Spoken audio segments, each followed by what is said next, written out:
Life Management Science Labs would like to acknowledge that we live and produce this podcast on the traditional lands of the Wurundjeri people.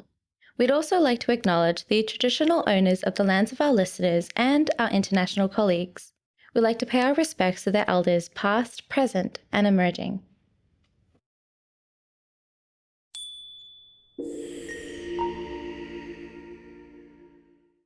Hey everyone, and welcome to Raising Parents, the Parenting Science Insights podcast, produced by Ella Massal, the Life Management Science Labs.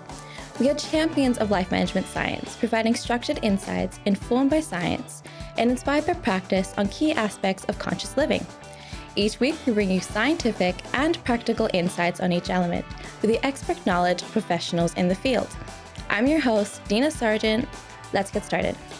Every parent knows the feeling. Your child's tantrum is reaching its peak, your patience is wearing thin, and you're one step away from absolutely losing your cool. Hello and welcome back to Raising Parents, the Parenting Science Insights podcast. I'm your host, Marie, and today we're looking into self-regulation as a parenting tool, one that helps parents to find it within themselves to stay calm amidst a storm. And for the episode, we are very fortunate to be joined by clinical psychologist Beth Kurland, who is also a mind and body coach and the author behind 4 award-winning life management books. Now, just a little bit more about Beth. She's a passionate person. She's passionate about teaching mindfulness-informed practices and mind-body strategies, and is the creator of the Well-Being Toolkit online program, which offers coaching to help people discover their inner toolkits and realize that they don't need to fix or change themselves to awaken the power of inner transformation. So I'm really excited to dive into this with you, Beth. Welcome to the show. Thank you so much for having me. Yeah. So before we begin, tell us about your background and what sparked your interest in the mind-body connection. Yeah, so let's see, how far back do I go here? I think starting in 11th grade, I really got a calling to become a psychologist. I had taken a class in high school, and it just really sparked my interest in that. And then I went to college, and I remember my first year in college, I was introduced to meditation. And I really became very intrigued by different kinds of mind body practices. And over the years, started to integrate these into my own life. And then slowly and increasingly over time in my psychology practice, I began bringing some of these tools into my work with my clients.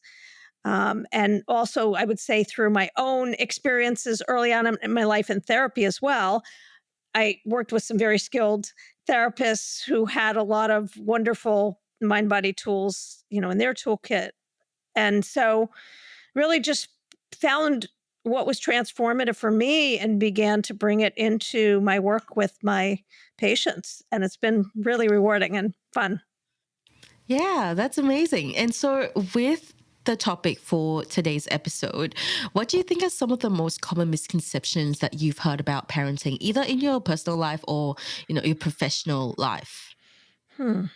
I think one thing is just this idea maybe of we should know how to do it, walking in, that it should come naturally and easily, and that it should be um, easy, and even happy all the time. I have new moms who will come to me and they have infants at home and feel like there's something wrong with me because I'm not enjoying this, the way it looks like it should be in the movies or it should be in whatever and so just recognizing that there's like this whole range of emotions that parents experience as part of this journey. And I think it can be a wonderful and amazing thing, but it also has its challenges, and that's part of, I think, this human journey of raising children. Um, Yeah, for sure. Like I think in my childhood, I was always like, my parents did really do the self regulation thing, and I have had like been on the receiving end of like the losing your cool, getting really angry and like yelling at the kid and stuff like that. And as a child, I took it really hard. But then looking back now, like honestly, for most of it, I'm like, that's valid. Like, like that's actually so fair that you lost your temper there. Like, I don't actually blame you that much. Like, it mustn't have been easy at all. And still now, like when I see some parents like managing certain scenarios with their kids who are like a little bit more hard to discipline, I'm like, that's really difficult. Like, you need that support. So I think that is a great preface for our topic for the day. I would love to dive into some details about what parents can do to manage their emotions in real time, what they can do like afterwards. Maybe a debrief would be helpful or something like that. But before we do that, I would love to get to know you better. So this is Have You Met Beth? And this is going to be a rapid fire style kind of icebreaker. So please answer the following.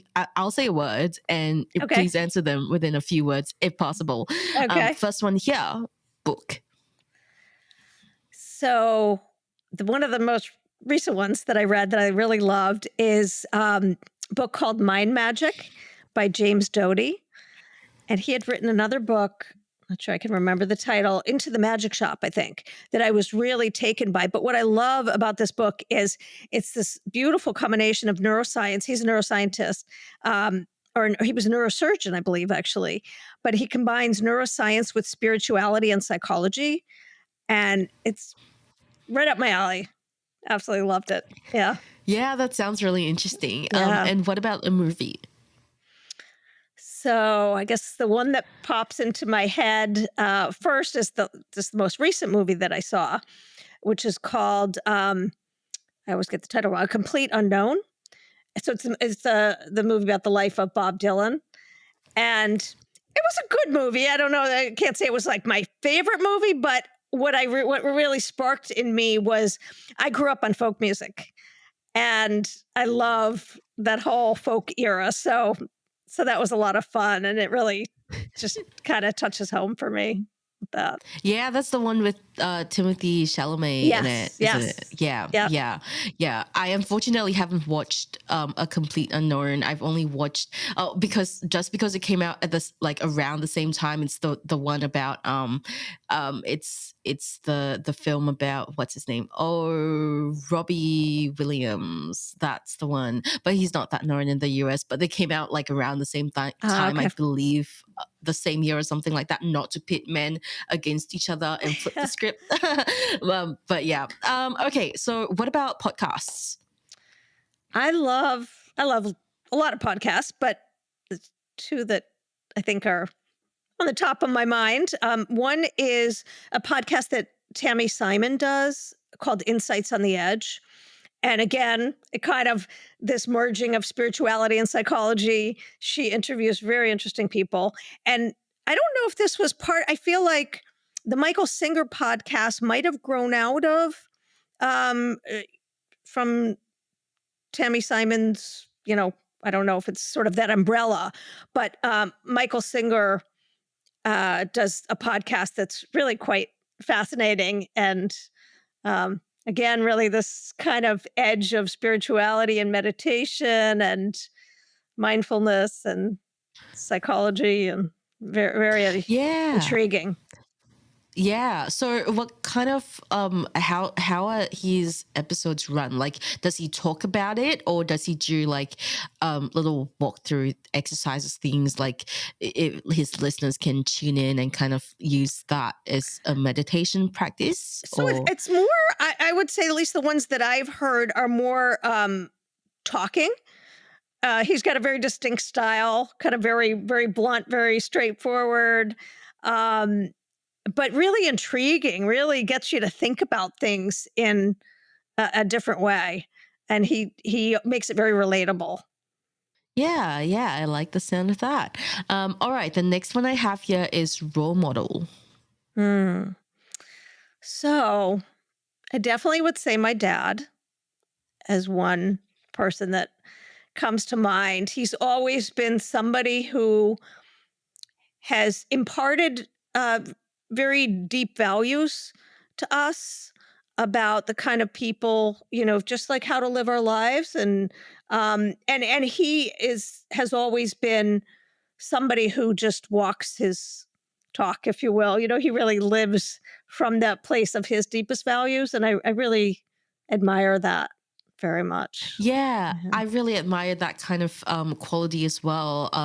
Just because I feel like it's very human to like say one thing and then do the other. And yeah, and so like yeah, I do admire that in people too. And what about a course or a class that you've taken that has stuck with you to this date? So I took a great course during the pandemic. So the years are blurring a little bit, maybe 2 or 3 years ago at least, um, called the Play Zone Pro. It's taught by the Polyvagal Institute, and it's a wonderful class. Shout out to Michael Allison who put it together, really well crafted. And it really is all about understanding our autonomic nervous system and how it underlies so much of what we do. His focus in many ways is on coaching and peak performance, but it really applies to all aspects of our lives. And it's something that I knew a good amount coming into, but I learned so much more depth and I use it so much in my work with people. Yeah. And from all of these things that you've shared with us today, what is the most important lesson that you've learned from? Hmm. It's hard. They're all, sort of like different pieces, but I guess I feel like there's something in there about following my heart's intuition of the things that spark passion for me. I feel like when I really, listen to what I'm called towards, it just leads me to experiences that have really been transformative in my life in different ways, or just inspirational, you know. And so, but whether the books or movies that I'm drawn to, or podcasts, or these courses, and I think they all somehow have this foundation of interweaving of um understanding, like how do we live a life of value and meaning.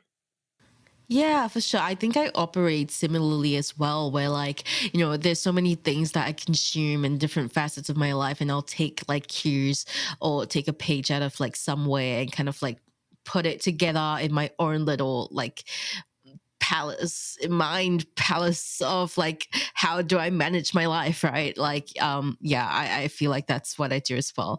All right, I think we've got to know you a little bit better, so thank you so much for sharing that. It's been a pleasure to get to know you a little bit more. Now let's dive into the topic for today, and we are going to be exploring self-regulation for parents. But before we do that, I would love to know what your definition of parenting and self-regulation are. Hmm. Okay. So I guess I think of parenting, I mean, a very basic, of course, of just the act of raising a child, but really thinking about it in terms of a child's well-being in all dimensions, their psychological well-being, their physical well-being, their social emotional well-being, their cognitive well-being. So really, how do we provide a safe and connected environment where children feel safe and connected, in which they can fully thrive and flourish, and where we as parents can help them cultivate all of these inner qualities, to the best of our ability. um, I think of self-regulation as having two aspects a little bit. So one is emotional regulation and one is behavioral regulation. So I'll say a word about that. So this idea of one is, how do we regulate all of these uh, at times intense energies that we experience as human beings? Sometimes, they're much more on the positive scale, but obviously the more challenging ones are the ones that are more unpleasant. Um, and and so how do we work with these emotions so that they don't swallow us up and overtake us? And also so we're not ignoring them and pushing them away. And I think there's a healthy middle ground in there. And then the behavioral regulation part is, how do we then um, align our behaviors with our deepest values so that our actions match how we want to show up to our kids, or, you know, really anybody in our world. Yeah, and that ties really well into what you were sharing about your dad being someone who like walks what he talks to. A lot of us, we do talk a lot about like we value this or we value that, but then when like in really intense moments, we fail to remember that and like act. Or act the part, right, that we talk so much about. But yeah, sorry to segue there, but yeah, so how would you describe the relationship between parenting and self-regulation? So in some way, just thinking about this idea of, we are asked to self-regulate in lots of different environments in our life, right? With whether it's in the workplace or with friends or whatever it might be. But it's really just then applying those same skills in the realm of parenting. And I think of it a little bit twofold. So one is, how do we manage our own emotions and behaviors in the context of being around our children, and especially in cases where, as will often be the case, where our buttons get pushed in different ways. It's, the challenges that we face as parents. And then the other piece of it, I think, is, as parents, how do we help teach our children how to self-regulate, which is such an important skill. So it's really twofold, I think of it. Yeah. And we did talk a little bit about the specific challenges that parents face when it comes to self regulation. But from what you've come across in your professional experience, what makes self regulation that more uniquely challenging for parents in particular compared to other adults?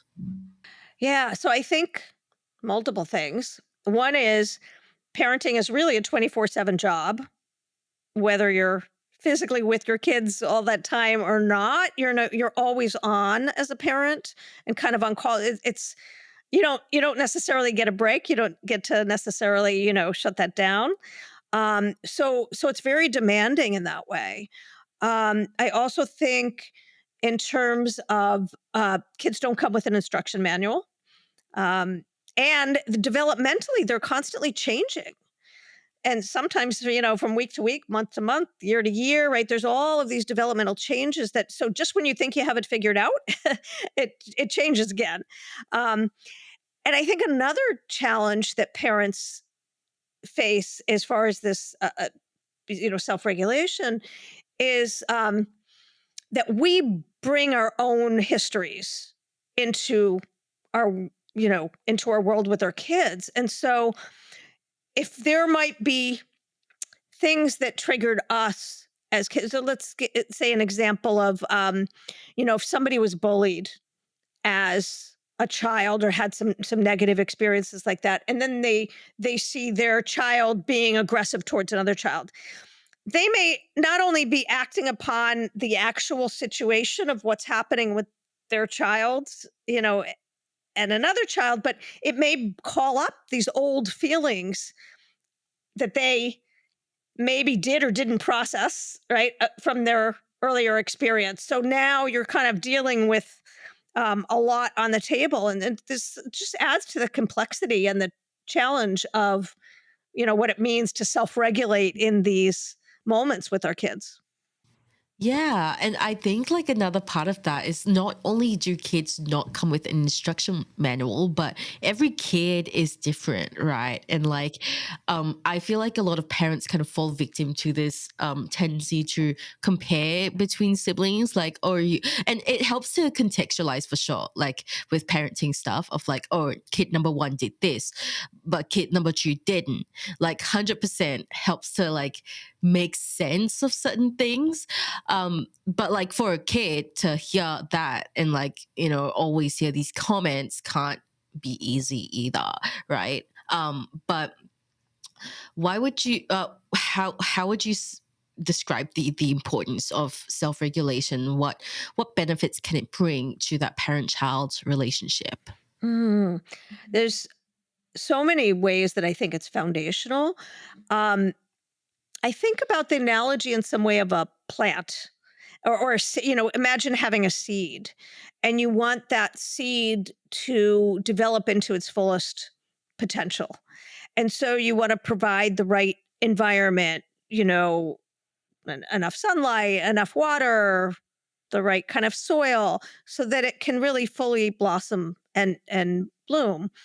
Um, and so I think our job as parents in terms of self-regulation and sort of thinking about it that way is that as we learn to regulate our own emotions, we are helping our children have that safe, predictable environment in which they can best thrive and flourish. And having said that, I do want to say importantly, there's a big range of normal, and that you know, I I guess how do I want to say, I think not to strive for perfection because we are all human and absolutely as parents we're all gonna lose our cool at times.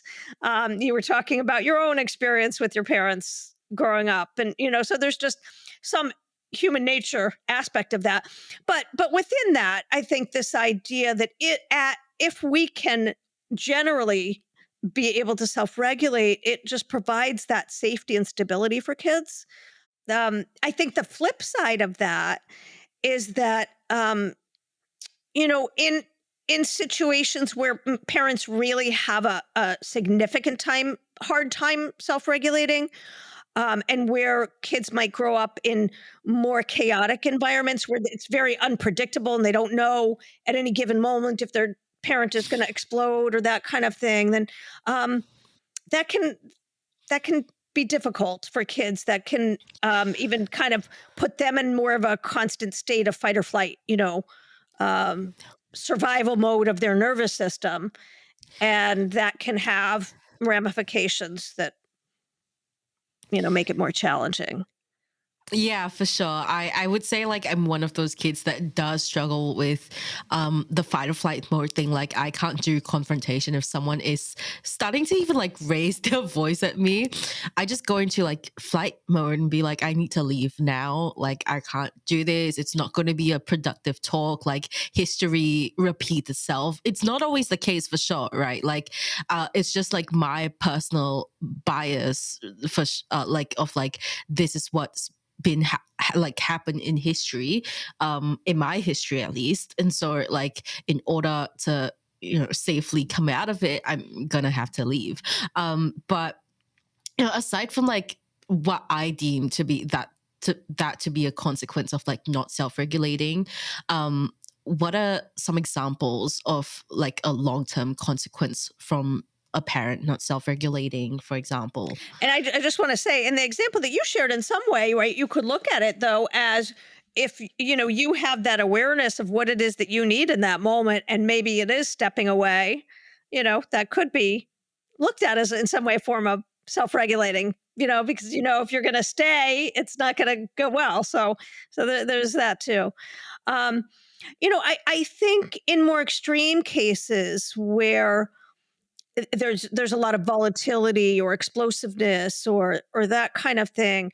Um, um, Kids may not have that sense of emotional safety, not necessarily physical safety. I mean, but even just not knowing what to predict when. And so again, one of the things is their nervous systems can become attuned to being in this heightened states of stress. Um, Also, sometimes kids can then internalize and they try to make sense of their world.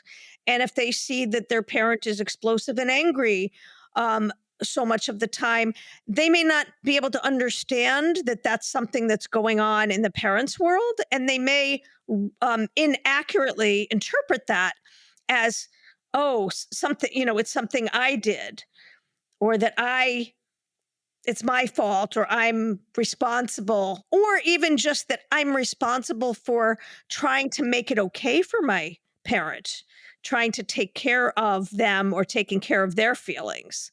And that's a um, big role for kids that, is not an ideal one. Yeah. And what do you think that parents can do to either directly or indirectly help their children to develop that self-regulation skill? So, a lot we could talk about, but I'll give you sort of a short answer for now. And, I imagine we'll maybe dive a little deeper. But so, a couple things. One is just thinking about general role modeling. So kids in some ways are like sponges. They're going to absorb everything around them. And so just as parents, the more that we can role model for them, whether it's, I'm starting to get angry right now. I'm going to go, you know, take a time in my room so I can calm down. And when I feel more calm, I'm going to come out and we can talk more about this. Right. So, more direct role modeling in that way. Even just tone of voice, facial expression, right? Kids pick up body language, which is so much of how we tend to communicate is through our body language. So being able to role model ways of, you know, modulating one's voice and that kind of thing. Again, I am by far was, I mean, my kids are older now, they're in their late 20s, but was by far not the perfect parent. And so I think, again, we need to give ourselves latitude as parents and for being human, but just in general, that idea of role modeling. And then another thing that we can do is really paying attention to the messages that we give kids about feelings and about feeling their emotions. And so I think, at least the generation that I grew up in, I think there was, and I'm generalizing here, some messaging, that many people of my generation got, that it's like, wipe away those tears. Let's see that smile, and almost like it's not okay to feel sad, or that you have to put certain feelings away. Many girls maybe got messages even like anger is not an okay emotion to feel. And so really listening to how we talk to kids about emotions and being able to use language in a way that allows them to know that all of their feelings are okay to feel.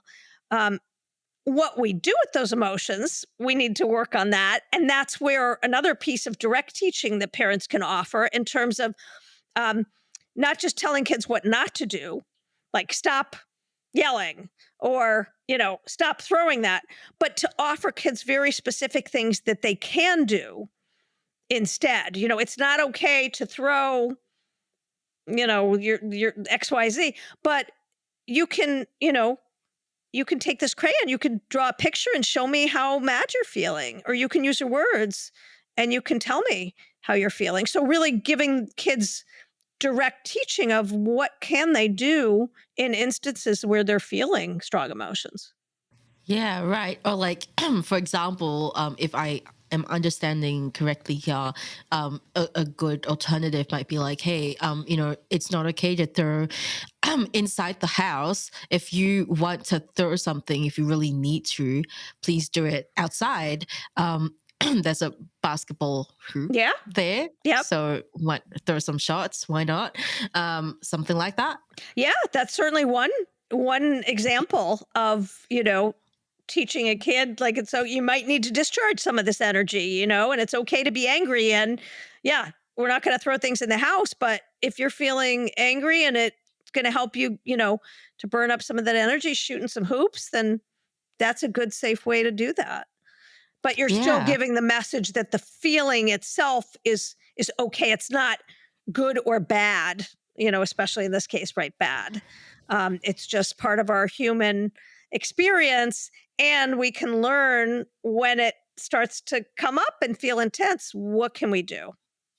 Yeah, for sure. And you did mention that, that there is like, well, generally stating that in your generation, there's been a lot of messaging about like, ignoring your feelings, and these negative emotions, like don't feel them, right? And that's definitely I do observe with my parents' generation as well, probably the same as yours. And it's so funny because, like, even to this day, my parents, like, if I tell them like a piece of bad news that's going on in my life and how, like, I'm a little bit sad, a little bit down, they're like, then it's okay. Let's not talk about it. Like, let's just move on. But so what is your advice for, um, like what would you say to people who still have that mindset? What can you say about self-regulation to them, that might persuade them to think a little bit more flexible, in the emotions department? Yeah, I mean, that's a great example. And I do think that's not uncommon. Um, and maybe it even goes back to your original question of some misperceptions in parenting, of that somehow thinking that we need our kids to be happy all the time.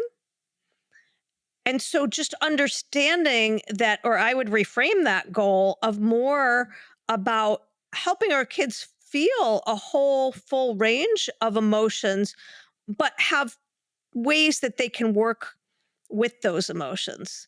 But that if we close off, if we give a message that certain emotions are not okay to feel, then oftentimes, those emotions can just kind of get pushed away. But what we know from psychology is that um,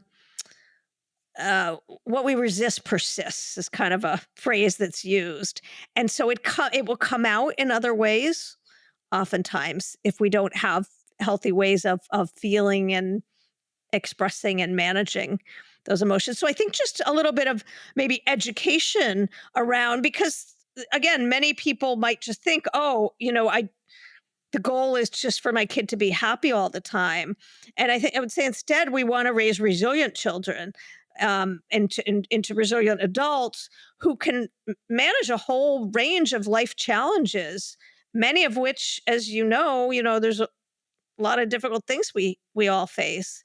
Um, so if we can allow our kids to feel that full range, but give them tools along the way, and maybe just having that understanding itself could help shift a little bit of then rethinking the messages that we give kids. Yeah. And so can you explain what happens on a physiological level, when people are able to self-regulate versus when they don't? Yeah. So I think of it a little bit, or maybe just use this analogy of a car. And imagine if you didn't know how to operate your car, and your foot is like slammed down on the accelerator, and you're going 60 miles an hour all the time. The car would be kind of out of control. Or if you're jammed down on the brakes and you're trying to drive, that would be a pretty bumpy ride. um, but if you can, learn to tap the brakes when you need to and step on the accelerator when you need to, then you begin to have this smooth ride, right? And so the analogy in some way speaks to our nervous system, our autonomic nervous system, which gives us energy to deal with things. It gives us that mobilized energy when we need it. But also, there's a different part of our nervous system that can help give us that calming energy when we need it. And we want to learn how to access both, and to be able to step on the gas, when we need to. If we need to be assertive, if we need to stand up for ourselves, that may take some more, energy to do that. But we don't want to go so far that we lose total control. So we always want to kind of keep our foot near that brake, right? So that we can have ways of calming down, or at least keeping from. So another way of thinking about this, Dan Siegel is a psychologist who does this hand model of the brain.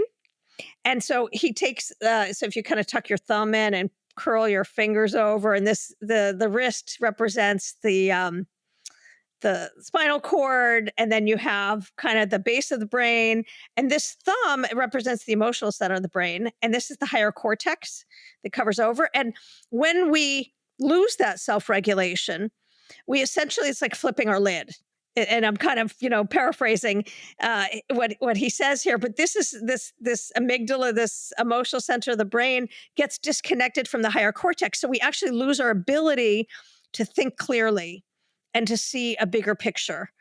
And when we're able to self-regulate, there's an kind of a communication that remains between that emotional center and the higher thinking cortex, so that we're able to feel emotions. We might feel unpleasant ones, but we can still have access to that part of our brain that allows us to kind of say, what would be the best way to handle this situation? Yeah, for sure. I do notice that anytime that I am really intensely furious about something, I'm always like fixating on the exact thing that I'm angry about and like all the things that I'm angry about. And I'm not really thinking about the things I should be grateful for, or like seeing the bigger picture, like you said. And I think like that's such like it's not an uncommon experience at all when people get angry, right? But from what you were sharing, it seems like a lot of self-regulation kind of has to do with like loving yourself as well, and caring for yourself. You really have to know yourself and your behaviors, your reactions, your emotional reactions to certain instances, very very well to start practicing self-regulation, right? So what is the connection that you see between self-regulation and self-care? How do they connect? Yeah, and I'll just say a word about what you were saying too. I think what you were naming in some way is there's a kind of awareness that needs to happen. And I think about this metaphor of a flashlight, of if carrying this flashlight of a kind of mindful awareness. But as we can remember to turn on the flashlight and kind of check in and see like what's happening inside, what am I feeling? What thoughts are going through my head? What impulses am I feeling right now in terms of how I'm inclined to act? What's happening in my body? So as we can attune to that can give us really helpful messages. So in some way, I think that's maybe one way, a little bit of a maybe slightly tangential, but a kind of act of self-care in terms of being able to just check in and say, what's happening inside here? And can I, imagine turning on this flashlight that just helps me take a quick look, so I can really meet myself where I am, starting with no judgment of like, oh, this is bad, or that I'm feeling this way, but just as a place to really offer ourselves a little bit of self-care. Oh wow, I noticed that I'm getting really clenched, or my breath is really shallow, or my blood is starting to boil, or that kind of thing. But I think also in terms of self-care, um, this idea that if you think about, I don't know, like we all have a container, and when our or let's say maybe a better analogy, like a gas tank, right? And being able to pay attention to how low is our gas tank, because if we're running on empty, it's going to be a lot harder to hold it together when our kids are having a meltdown. And so really paying attention to where that gas tank is, and what are some things I can do in the self-care realm that can help refuel me, whether it's just connecting with friends, or taking 5 minutes to breathe, or meditate, or exercise, or go for a walk, or whatever a parent can do and fit into their day that can just help them recharge a little bit. Um, I think that can be so important to fill the tank up, because then it's just we have more reserves so we can handle more of those ups and downs that our kids are going to throw at us. Yeah, for sure. I think one big challenge though, that I found to be just really prominent in self-regulation coming from a place of like, this is, for example, somebody who doesn't hasn't really started the journey of like learning to self-regulate, and going down that journey can be really uncomfortable because, like you said, with the flashlight, looking into yourself, being more introspective, you need to like acknowledge, you need to be comfortable enough to acknowledge like what your flaws are, and like try to learn from it. And it can be a very uncomfortable journey. It's definitely not one where, like, from my experience at least, it's definitely not one where I've just like gone on that journey nonstop and just like learn how to regulate it day by day. It's like a linear journey. Like, it definitely isn't. It's like kind of more like I start a little bit, I get a little bit uncomfortable, I take a break from it, try to like pull back a little bit, and then sit with what I've learned about myself, and then go on it a little bit again. And I can't imagine this to be like just like an experience that's unique to me. Essentially, I think like a lot of parents would go through that as well. And I imagine like going on it and then discovering like, okay, this is really uncomfortable, I don't like it, and I have a million other parenting things to do that are more immediately important. Mm. So what is your advice for parents who need to juggle all of that along with the self-regulation journey? And I think what you said is really important, or this idea of sometimes like small moments many times and small steps.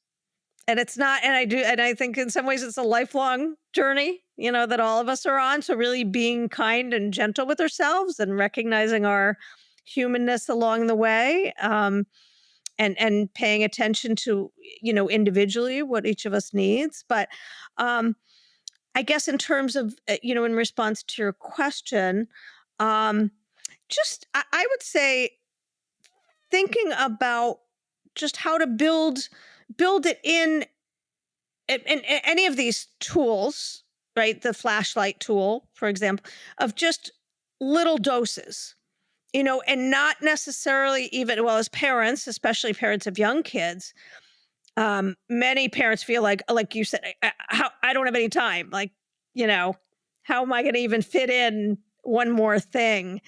And so trying to find, I like to try to teach parents and people tools that they can work into their busy day, so it might even just be sitting at a traffic light for a minute and being able to become aware of like what's happening in my body, or I'll notice sometimes I'm gripping the steering wheel like this, and okay, what if I just ease up a little bit, right, on the tension.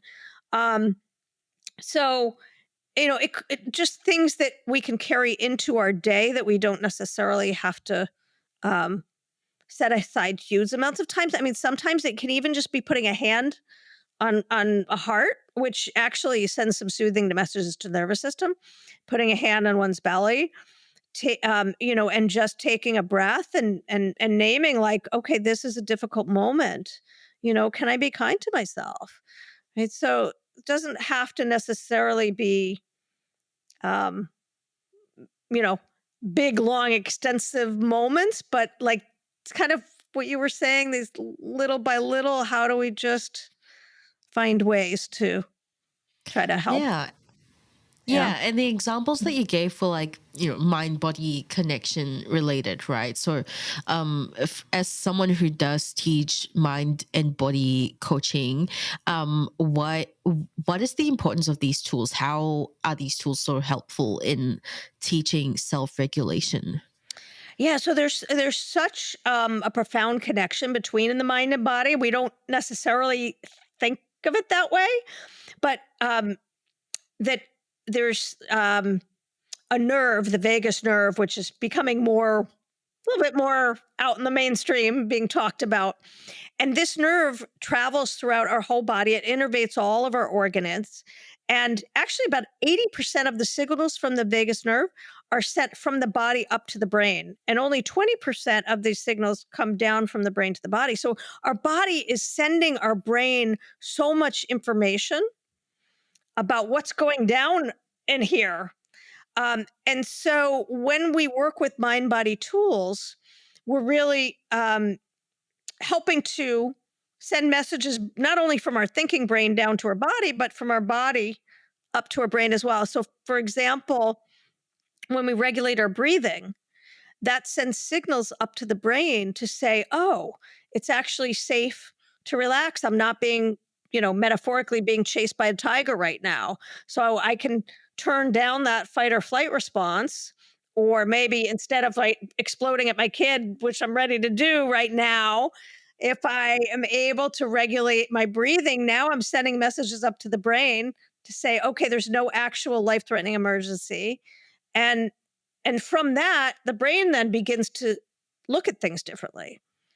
So it's a very fascinating connection between that. And I've just found that these mind body tools can be so powerful because ultimately our autonomic nervous system underlies everything we do, all of our behavior. It's kind of that hidden piece underneath that we don't realize is giving so much information to all of our behaviors and choices. Yeah, that's really interesting. I'd love to get more into detail with the habits part of it and the day-to-day application of what you've shared with us. So, what habits would you recommend parents practicing to support their self-regulation? Mm.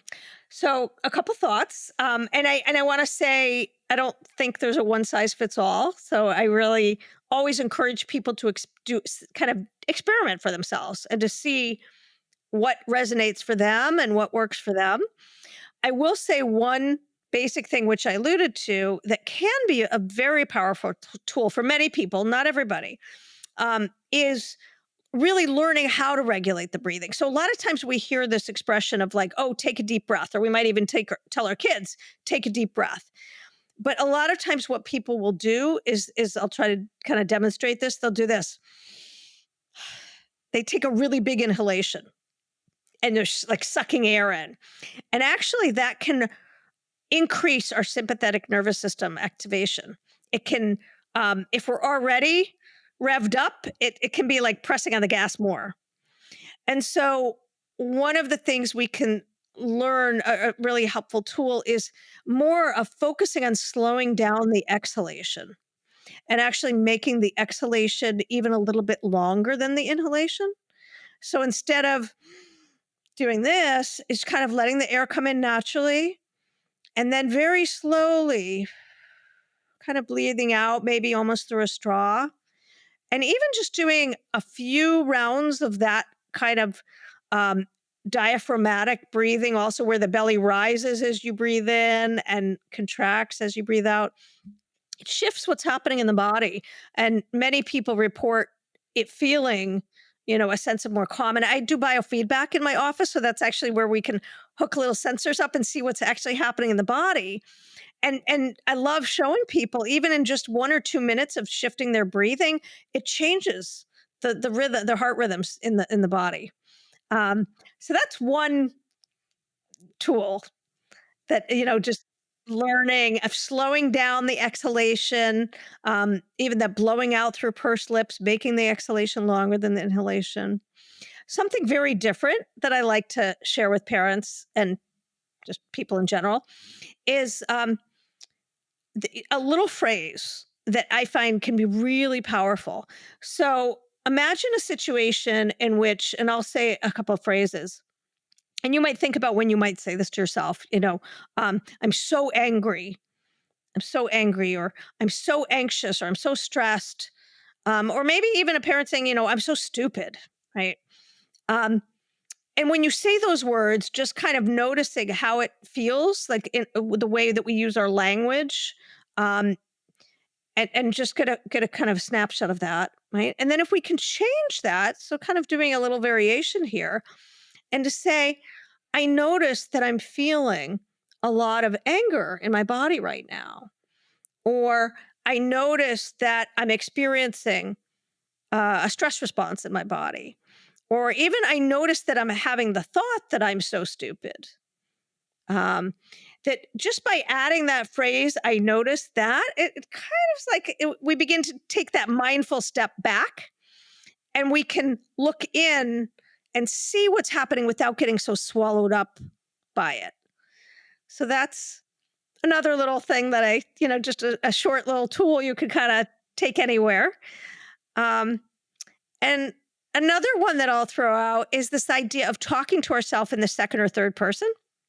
So if I catch myself getting really worked up about something, I might try to, and again, our language, at least in the English language, a lot of it is like, I'm so stressed. It's like, that's who I am, Um, when we can shift and talk to ourselves, like, so it might be um, in the third person, I can see that Beth is getting really agitated right now by this thing that happened. And I can see that her body is getting really tense. And, just that it creates a little bit of that space or distance.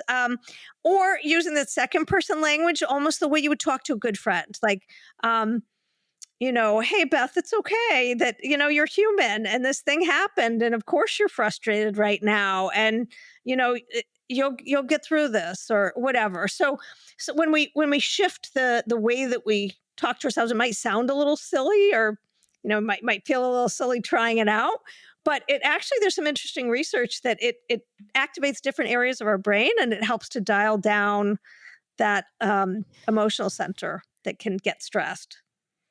Yeah, it's kind of like self soothing and putting a little bit of distance between you and the intense issue that you're going through at the moment, right? Like I do that with myself too. Like I'm always like referring to myself in third person. And it does sound a little bit cringe, but it is very effective. And like sometimes you just have to be cringe. You really do.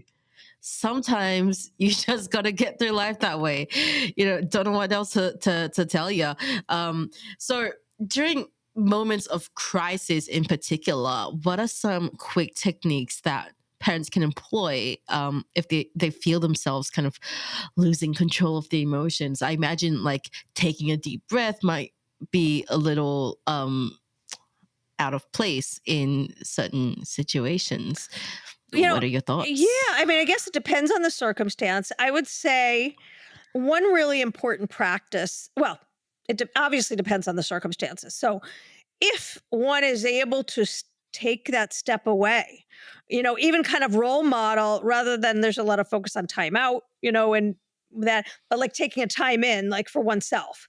But I'm going to, step away. Now, obviously, if you're dealing with a toddler that you can't be left alone, that's not going to, you know, be effective in that moment. But Toddler, time out. yeah, yeah, yeah. Time Stop out. being I'm a gonna. toddler. Yeah. But even sometimes parents just like going to the bathroom, right? And just having that minute, being able to disconnect from the situation before they react, creating that moment of hesitation can be really powerful. Sometimes even, just literally blowing out through a straw, taking a few deep breaths like that can be enough to just interrupt the stress response.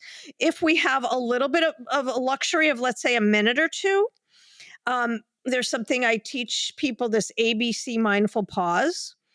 And that is I tried to come up with an acronym that was easy to remember.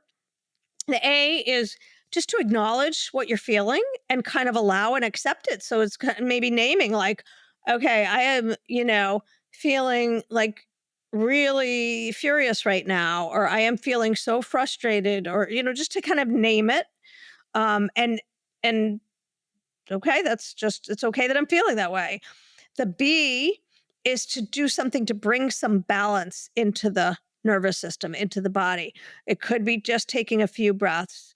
It could be, even using like calling up an image. I love being in the woods. That's like my special place. That's my place of serenity. And when I can even close my eyes for a minute and just picture myself there, it helps bring me down a notch. So there's lots of ways we can bring balance into the body.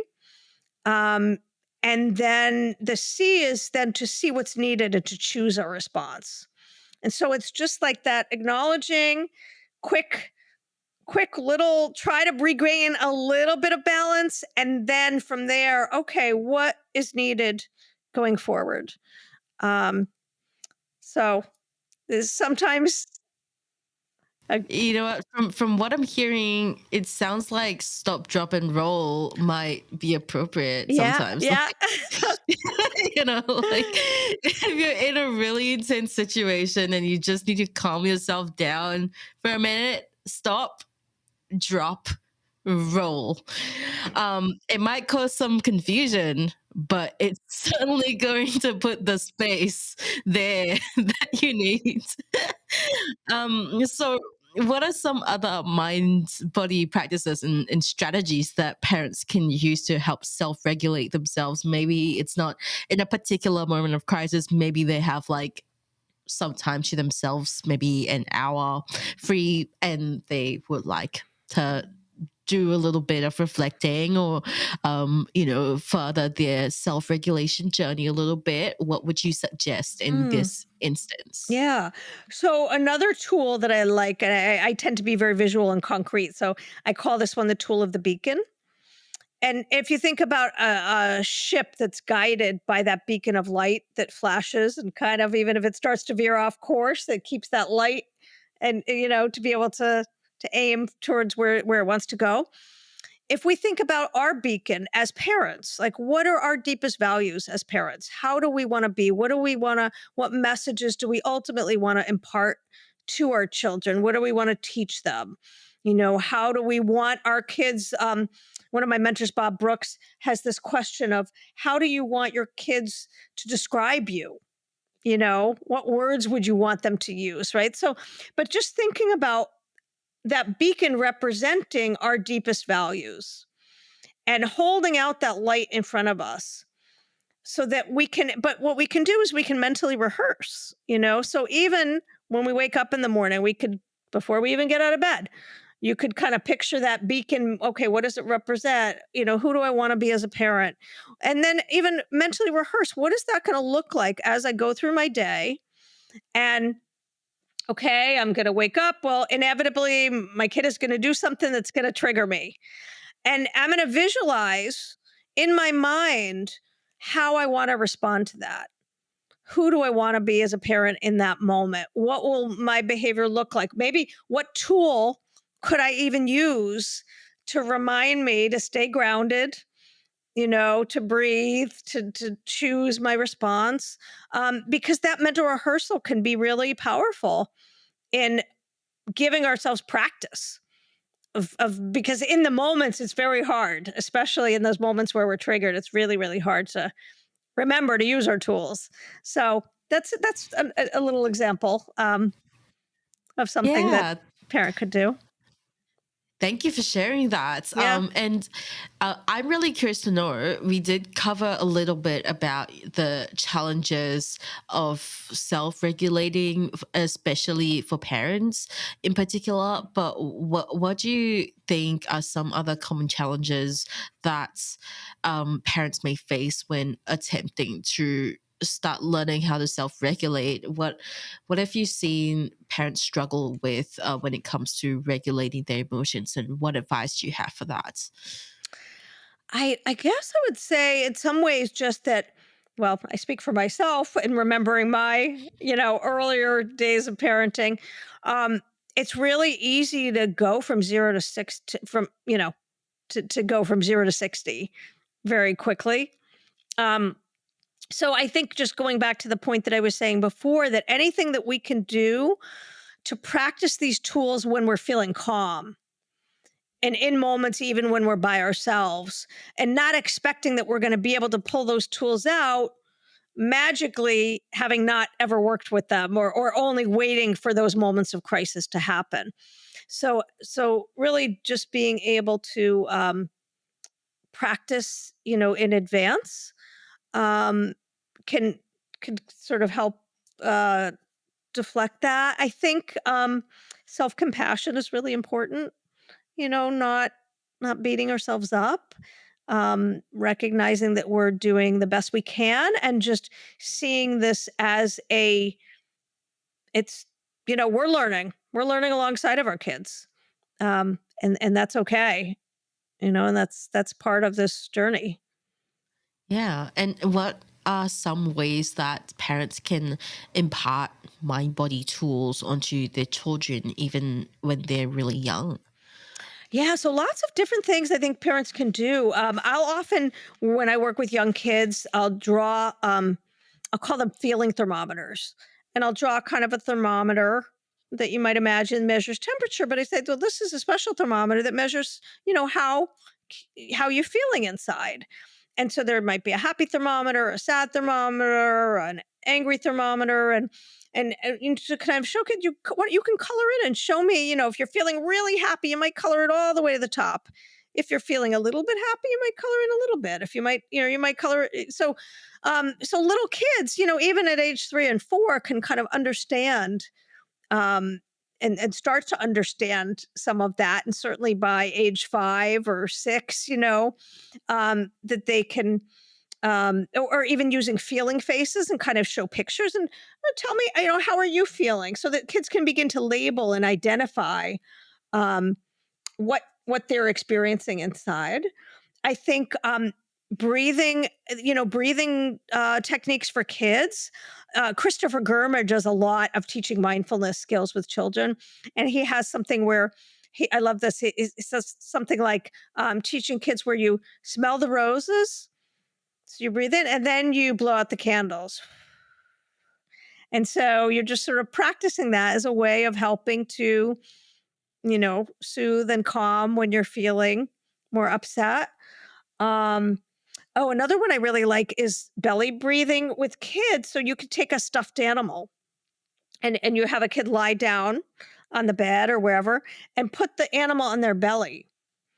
And you teach them that deeper diaphragmatic breathing so that they're actually giving, as they breathe in, they're giving their animal a little ride. That see the animal go up, and then as they breathe out, that animal goes down. So you're sort of experience, just a fun little way of teaching that, taking those deeper diaphragmatic breaths. Um, so those are some things that you can do with little kids. Another one is even using the hands and just to this is kind of a grounding technique that can be used in lots of different ways, but grabbing each finger, what are 5 things that I can see, 4 things that I can hear, 3 things that I can touch, 2 things that I can smell, 1 thing that I can taste. And just as you name that, you're interrupting that stress response. You're kind of bringing awareness back into the present moment. So that's another. Yeah, I like the sound of that exercise. I might do that for myself. Yeah, it's a good one Um, for adults too. yeah, I really like the like pulling on my finger thing in general, so I might as well just do that. But what are some other general like parenting strategies that can help support a child's self-regulation skills? Maybe they are complementary to the self-regulation exercises. I think, a couple of things that I would say.